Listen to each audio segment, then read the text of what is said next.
وفحال اللي قلت قبلنا في المغرب كنقولوا خلي تسخن الطياره، حنا اللي خلينا تسخن حتى الاخر، حنا اللي سدينا القطار ودخلنا المغرب وفرحوا بنا. ارجع معك واحد جوج لقطات تثاروا الانتباه ديال المشاهد كذلك خلال المونديال، تكون اكيد رجعتي لهم. اللقطه اللي المراه باقي في مستودع الملابس كدور كتشوف اللاعب باقي ناقص، دار واحد الحوار بينكم وبين رشيد بن محمود. واللقطه الاخرى هي البطاقه الحمراء ديال شديره المنتخب البرتغالي في اخر نفس المباراه. المنتخب البرتغالي ضاغط بقوه، بطاقه حمراء، بنتي انك تقلقتي بواحد الشكل كبير.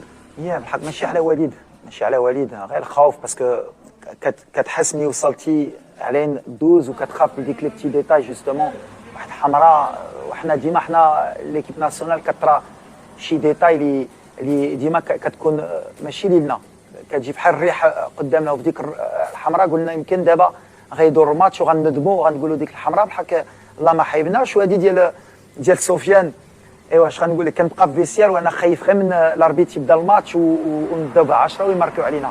سبحان الله رشيد صراحه بحال خويا، يمكن في هذا التوقيت ما درتش اللي كان خصني ندير في هذا لو مومون، بحال باش تشوف رشيد واحد الولد اللي لو كور ديالو كبير، دار الخدمه ديالو قبله وفي الاخر كيبقى خويا. ومن بعد هضرنا وضحكنا عليها. علاش حنا ما باناش هاد لي زيماج، حنا كنا غير خايفين يبداو الماتش بلا بينا. وبغيت نقول شكرا لرشيد اللي ما قبلاش خايبه مني.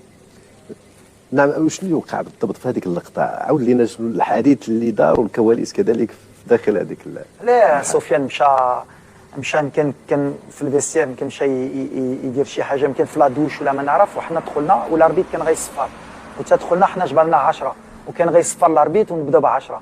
وملي درت ما قالوا لي حسبتيهم ديك الساعه، حسبناها وقلنا شكون مازال، قالوا لي سفيان.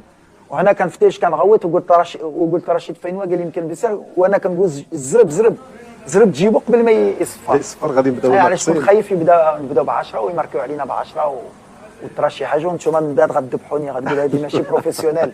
كيفاش ركراكي خلى الفرقه تبدا ب 10 خايف. قلت ما غاديش ندخل المغرب مور هذا الشيء. الحمد